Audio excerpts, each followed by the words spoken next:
एक सरकारी अध्यापक जो कि एक हॉस्पिटल के आईसीयू में भर्ती हैं और उनके इलाज के लिए 10 लाख रुपए चाहिए। इधर जो उनकी पत्नी है वो बाहर बैठकर फूट फूट कर रो रही है, क्योंकि उन्होंने अपने बेटों के पास भी फोन कर लिया है, लेकिन उन्होंने मदद करने से साफ साफ मना कर दिया है। इसके बाद वहां पर एक करोड़पति व्यक्ति अपनी करोड़ों की गाड़ी से आता है और आने के बाद मास्टर साहब की पत्नी से कहता है कि माँ जी आप चिंता मत कीजिए, बाबूजी जल्द से जल्द ठीक हो जाएंगे, अब मैं आ गया हूँ ना। इस बात को देखकर वह महिला बड़ी परेशान हो जाती है और सोच विचार करने लगती है कि आखिर ये कौन है। इसके बाद वह करोड़पति व्यक्ति डॉक्टर साहब के पास जाता है और वहां पर उन्हें एक चेक देता है जिसके ऊपर उन्होंने साइन कर रखा था और डॉक्टर साहब से कह दिया था कि जितने भी इलाज में खर्चा है उतनी रकम आप इसमें भर लेना, लेकिन इनकी जान बचा दीजिए। अब इस बात को सुनकर डॉक्टर साहब भी हैरान है। इधर जो मास्टर जी की पत्नी बाहर बैठकर रो रही थी वो भी बड़ी हैरान है कि यह व्यक्ति कौन है और मुझसे माँ जी क्यों कह रहा है। कौन था वह व्यक्ति और किस वजह से वह उनसे माँ जी कह रहा था और उन्होंने उसे पहचाना क्यों नहीं था। पूरी कहानी की सच्चाई जानने के लिए वीडियो को अंत तक जरूर देखें। एक गांव के अंदर एक प्राइमरी स्कूल होता है। उस प्राइमरी स्कूल के अंदर एक मास्टर जी हुआ करते हैं जिनका नाम है सूर्यकांत। सूर्यकांत के घर में उनकी पत्नी है जिनका नाम सावित्री है और उनके 2 बच्चे हैं। उस गांव के थोड़ी ही दूर एक शहर था जिस शहर के अंदर वो अपनी बीवी बच्चों के साथ रहा करते थे और स्कूल में आकर बच्चों को पढ़ाया करते थे। सूर्यकांत जी बड़ी मेहनत और ईमानदारी से बच्चों को पढ़ाया करते थे और साथ में उनको अच्छी शिक्षा भी दिया करते थे। उनका स्वभाव बहुत ही दयावान था, सभी लोगों की तरफ दया दृष्टि से देखा करते थे और इसी तरह से उनका जीवन व्यतीत हो रहा था। तभी एक दिन अचानक से सूर्यकांत जी जब अपने स्कूल से बाहर निकलते हैं तो बाहर निकलते ही एक अनाथ लड़का उनके पास आता है और उनसे कहता है कि बाबूजी कुछ पैसे दे दो, 2 दिन से भूखा हूं और मुझे बहुत तेज भूख लगी है। अब इस बात को देखकर जो सूर्यकांत जी होते हैं उस लड़के पर दया दिखाते हैं और अपनी जेब से 20 रुपए निकालकर उसे दे देते हैं। अब उन 20 रुपयों को लेने के बाद वह लड़का बड़ा ही खुश होता है और कभी पैसों को देखता है तो कभी मास्टर जी की तरफ देखता है। इसके बाद सूर्यकांत जी इन सब चीज़ों को देखकर हंसते हैं और हंसते हुए वहां से चले जाते हैं। इधर जो वह लड़का जिसने 20 रुपए मांगे थे उसका नाम था भूरा। भूरा का इस दुनिया में कोई भी नहीं था, उसके माता पिता पहले ही मर चुके थे और वह गांव के अंदर अब इधर उधर ऐसे ही घूमा करता है। जहां पर भी थोड़ा बहुत काम कर दिया करता तो वो उसे खाने के लिए दे दिया करता, लेकिन जब किसी के यहाँ पर कोई काम नहीं किया करता है तो वो गाँव के अंदर ऐसे ही भटका करता। उसके पास ना तो कोई जमीन जायदाद थी ना कोई गांव में घर था, केवल वो ऐसे ही इधर उधर रहकर अपना समय व्यतीत कर रहा था। अब उसके बाद अगला दिन होता है। अगले दिन सूर्यकांत जी जैसे स्कूल से बाहर निकलते हैं तो वह लड़का भूरा उन्हें वहीं पर मिल जाता है और उनसे दोबारा से कहने लगता है कि बाबूजी भूख लगी है, कुछ पैसे दे दो ताकि मैं कुछ खा सकूं। इसके बाद सूर्यकांत जी आज भी उसे पैसे निकाल कर दे देते हैं और भूरा उन पैसों को लेकर बड़ा ही खुश प्रतीत होता है। इसके बाद सूर्यकांत जी हंसते हुए वापस अपने घर चले जाते हैं और इसी तरह से अब तीसरा दिन हो जाता है। अब तीसरा दिन जैसे ही होता है तो तीसरे दिन फिर वही लड़का भूरा वहां पर आ जाता है और इस बार जब सूर्यकांत जी उन्हें पैसे देने वाले थे तो एकदम से उनके दिमाग में बहुत सारी बातें चलने लगती हैं। वह सोचते हैं कि मैं इस बच्चे को ऐसे पैसे देकर इसे भिखारी बना रहा हूं, इससे अच्छा मैं इसे काबिल बनाऊं ताकि अपनी जिंदगी को अच्छी तरह से व्यतीत कर सके। इस बात को सोचकर सूर्यकांत जी का जो हाथ जेब से पैसे निकाल रहा था वह वहीं पर थम गया था और उसके बाद वो बिना पैसे निकाले अपने हाथ को बाहर निकाल लेते हैं।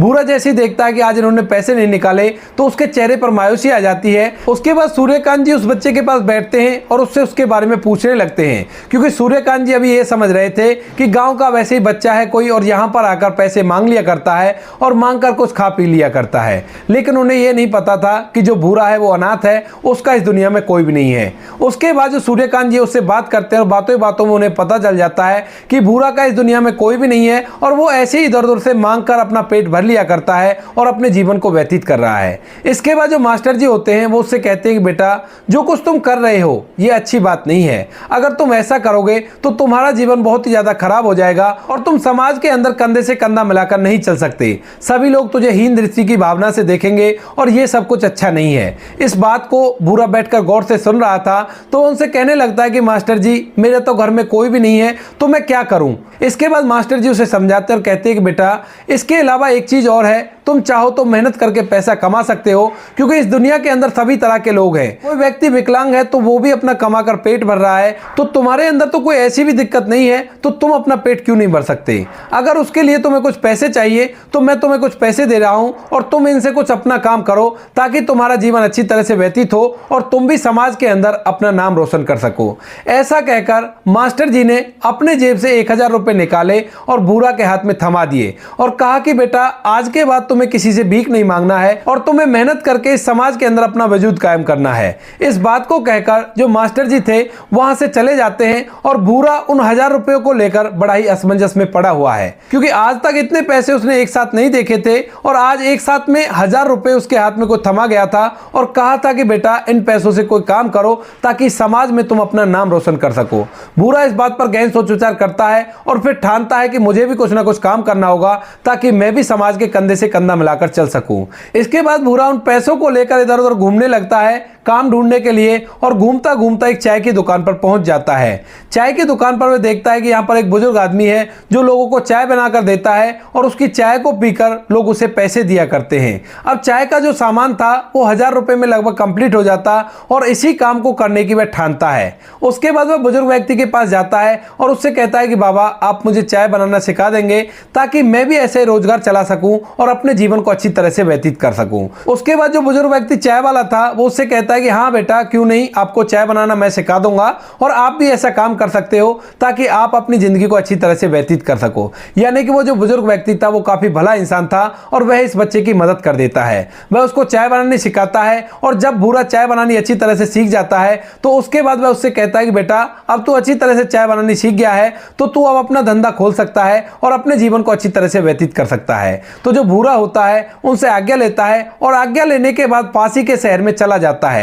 जहां पर अभी तक भी मास्टर जी रहा करते थे। तो वहीं पर जाकर वो अपनी एक चाय की दुकान खोल लेता है और वहां पर ग्राहकों को चाय पिलाने लगता है। मास्टर जी उसके बाद अपनी जिंदगी में व्यस्त हो जाते हैं और धीरे धीरे करके मास्टर जी की रिटायरमेंट का समय आ जाता है। मास्टर जी के बच्चे अब बड़े हो चुके थे और बड़े होने के बाद वह बिजनेस में अपना हाथ आजमाने की कोशिश करते हैं।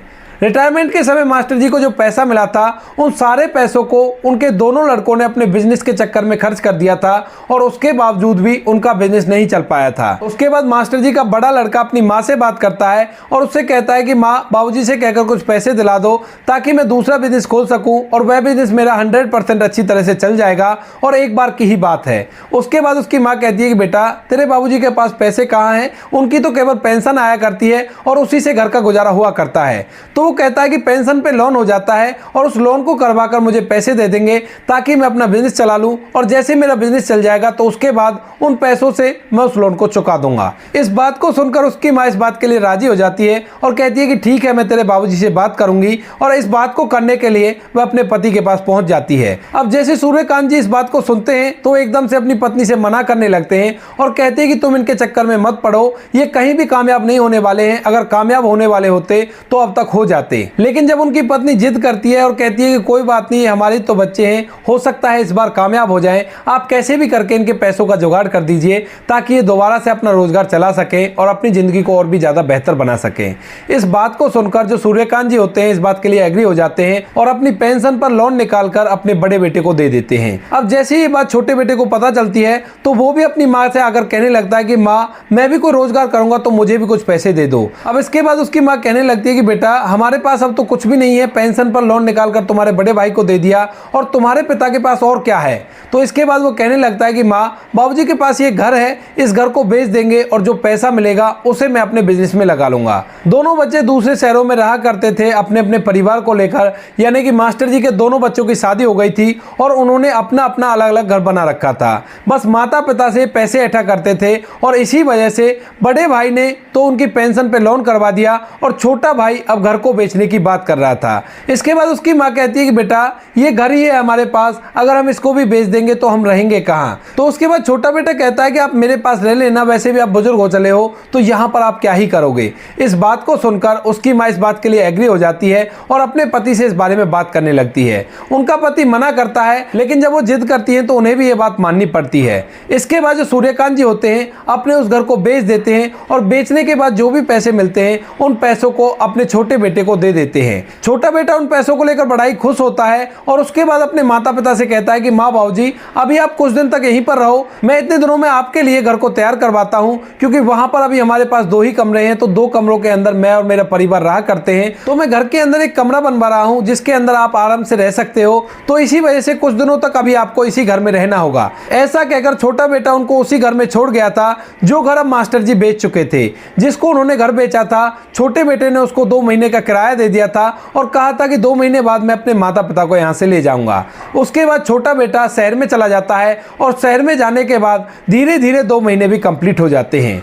2 महीने बीत गए थे और 2 महीने बाद तक छोटा बेटा उनको लेने के लिए नहीं आता है और ना ही उनसे फोन पर बातें करता है। इसके बाद सावित्री देवी अपने पति को बताती है कि उसका फोन नहीं लग रहा है, तो हम ऐसा करते हैं उसके घर पर चलते हैं और वहीं पर जाकर उससे बात करते हैं। इसी बात को सोचकर दोनों पति पत्नी अपने छोटे बेटे के यहाँ पर जाते हैं और वहां पर जाकर उसे सभी चीजों के बारे में बताते हैं। लेकिन छोटा बेटा उन्हें अपने पास रखने से साफ साफ मना कर देता है और कहता है कि जो पैसे आपने दिए थे वो मैंने बिजनेस में लगाए और वो बिजनेस मेरा ठप हो गया है। आपके लिए मैं यहाँ पर कमरा भी नहीं बना पाया हूँ, तो आप लोग वहीं पर रह लीजिए और मैं आपको कुछ पैसे दे देता हूँ जिससे आप मकान का किराया भर देना। उसके बाद छोटे बेटे ने 1 महीने का किराया और दे दिया था और उनको वहां से वापस भेज दिया था। उसके बाद जो माँ होती है वो अपने बड़े बेटे के पास फोन करती है और उससे कहती है कि बेटा तुम्हारा भाई हमें अपने पास रखने से मना कर रहा है, तो तुम ही हमें अपने पास रख लो। लेकिन बड़ा बेटा भी उन्हें अपने पास रखने से मना कर देता है। अब यह बात जैसी मास्टर जी को पता चलती है तो सूर्यकांत जी इस बात पर गहन सोच विचार करते हैं और अचानक से एकदम से वो बेहोश होकर जमीन पर गिर जाते हैं। अब सावित्री देवी जैसी देखती है कि उनके पति बेहोश होकर जमीन पर गिर गए हैं, तो इसके बाद वह इधर उधर से शोर मचाती हैं और अड़ोसी पड़ोसियों को बुलाकर अपने पति को एक हॉस्पिटल में ले जाती हैं। उसके बाद डॉक्टर साहब उन्हें आईसीयू में भर्ती करा देते हैं और फिर उसके बाद उनके चेकअप किए जाते हैं। चेकअप करने के बाद उनको पता चलता है कि इनको ब्रेन हेमरेज हो गया है ज्यादा सोचने की वजह से और अब इनका ऑपरेशन करना होगा और उसके बाद इनकी जान बचाई जा सकती है। इसके बाद वे सावित्री जी को ये सब कुछ बता देते हैं और कहते हैं कि आपके पति का ऑपरेशन करना होगा और उसके बाद ये ठीक हो सकते हैं। सावित्री जी डॉक्टर साहब से पूछती है कि डॉक्टर साहब इसके लिए कितना खर्चा आएगा, तो डॉक्टर साहब बताते हैं कि इसके लिए लगभग आपको 10 लाख रुपए का इंतजाम करना होगा। अब इस बात को सुनकर सावित्री जी बहुत ज्यादा परेशान हो जाती हैं और इसी परेशानी के चलते वह अपने दोनों बेटों के पास बारी बारी फोन करती हैं और उन्हें उनके पिता के बारे में बता देती हैं। लेकिन दोनों बेटे अपने पिता के इलाज में पैसे लगाने से मना कर देते हैं और कहते हैं कि माँ हमारे पास पैसे नहीं है, जो पैसे आपने दिए थे वो बिजनेस में खर्च हो गए और हमारा बिजनेस भी ठप हो गया है। वह अपने बेटों से कहती भी है कि तुम्हारे पिता की जिंदगी और मौत का सवाल है, लेकिन उन लोगों को इस बात से कोई भी फर्क नहीं पड़ता है। उसके बाद जो सावित्री जी होती हैं वो बाहर बैठकर फूट फूट कर रोने लगती हैं। तभी डॉक्टर साहब उनको ऐसी हालत में देख लेते हैं। इसके बाद डॉक्टर साहब वहां पर आते हैं और आने के बाद उनसे पूछते हैं कि माँ जी बताइए क्या पैसों का इंतजाम हुआ या नहीं हुआ। तो उसके बाद सावित्री जी उन्हें सच सच बता देती है और कहती है कि मेरे दोनों बेटों ने मेरी मदद करने से मना कर दिया है और डॉक्टर साहब आप कैसे भी करके फिलहाल पैसों का जुगाड़ करवा दीजिए। उसके बाद तो ये सरकारी नौकरी में थे तो शायद आपके पैसे रिकवर हो जाएंगे और कोई भी कैसी भी दिक्कत नहीं होगी। उसके बाद डॉक्टर साहब उसे मना कर देते हैं, कहते हैं कि माँ जी ये हॉस्पिटल है, यहाँ पर रोज तरह तरह के पेशेंट आते हैं, अगर सभी के साथ हम ऐसा करने लगे तो हम लोगों को हॉस्पिटल चलाने में बड़ी कठिनाइयों का सामना करना पड़ेगा। इसके बाद वो कहते हैं कि कोई बात नहीं, आपके पास थोड़ा सा टाइम है तो आप पैसों का इंतजाम कर लीजिए। इसके बाद सावित्री देवी जी इधर उधर सभी लोगों से मदद की गुहार लगाती हैं, लेकिन कोई भी व्यक्ति आगे नहीं आता है उनकी मदद करने के लिए। तभी उस हॉस्पिटल के बाहर अचानक से एक करोड़ों की गाड़ी आकर रुकती है और उस गाड़ी से एक करोड़पति लड़का निकलता है। निकलने के बाद वह हॉस्पिटल के रिसेप्शन पर जाता है और वहां पर जाकर सूर्यकांत जी के बारे में पूछने लगता है। रिसेप्शन वाले उन्हें बता देते हैं कि सूर्यकांत जी अभी आईसीयू में हैं, वो अभी बेहोश हैं और उनकी पत्नी वो सामने बैठी हुई हैं। अब जैसे वो लड़का सूर्यकांत जी की पत्नी सावित्री को देखता है तो उसके बाद उनके पास जाता है और जाने के बाद उनके कंधे पर हाथ धरता है और कहता है कि माँ आप चिंता मत करो, आपका बेटा आ गया है और अब पिताजी को कुछ भी नहीं होगा। इस बात को सुनकर जो सावित्री जी हैं वो बड़ी हैरान है और परेशान है। तो उसके बाद वो उनसे कहने लगती है कि बेटा शायद आपको कोई गलतफहमी हुई है, मैं आपको नहीं जानती। इसके बाद वह लड़का कहता है कि माँ आप मुझे भले ही ना जानती हो लेकिन मैं आपको अच्छी तरह से जानता हूँ, मेरा नाम भूरा है। शायद पिताजी ने आपको मेरे बारे में नहीं बताया होगा लेकिन मैं आपको अच्छी तरह से जानता हूँ। आप दोनों मेरे लिए मेरे माता पिता से भी बढ़कर हो, क्योंकि आज मैं जो कुछ भी हूँ वो आप ही की बदौलत है और आप लोगों की मदद करने में मुझे बड़ी खुशी मिलेगी। इसके बाद भूरा डॉक्टर साहब के पास जाता है और वहां जाकर डॉक्टर साहब से बातें करने लगता है। बातों बातों में उन्हें पता चलता है कि इनका ऑपरेशन करना होगा और ऑपरेशन के लिए लगभग 10 लाख रुपए चाहिए। तो भूरा अपनी चेकबुक निकालता है, एक चेक पर साइन करता है और साइन करने के बाद डॉक्टर साहब को दे देता है और कहता है कि जितने भी पैसे खर्च हो जाएं उसकी कोई भी परवाह नहीं है, आप इसमें रकम भर लेना, लेकिन आप मेरे पिताजी को बचा दीजिए क्योंकि इनका बचना बहुत ही ज्यादा जरूरी है। इसके बाद जो डॉक्टर साहब होते हैं वो इलाज में लग जाते हैं। इधर जो भूरा होता है वो सूर्यकांत जी की पत्नी सावित्री सावित्री को समझाता है और उनको दिलासा देता है और कहता है कि कोई बात नहीं माँ, आप चिंता मत करो, बाबूजी बिल्कुल से ठीक हो जाएंगे। मास्टर जी को ऑपरेशन के लिए ले गए थे और वहां पर उनका ऑपरेशन सक्सेसफुल हो जाता है। इसके बाद मास्टर जी को होश आ जाता है और मास्टर जी से मिलने के लिए सावित्री जी को और भूरा को अंदर बुलाया जाता है। अब अंदर जाने के बाद भूरा मास्टर जी के पैर छूता है और पूछता है कि बाबूजी अब आपकी तबीयत कैसी है। इसके बाद जो मास्टर जी है उससे पूछने लगते हैं कि बेटा तू कौन है और तू मुझे बाबूजी क्यों कह रहा है। तो इसके बाद वह बताता है कि बाबूजी मेरा नाम भूरा है और शायद आपको याद नहीं होगा, लेकिन जब मैं छोटा था तो आपने मेरी थोड़ी सी मदद की थी। अब इस बात को सुनकर जो मास्टर जी होते हैं अपनी पुरानी बातों को याद करते हैं और एकदम से उन्हें याद आ जाता है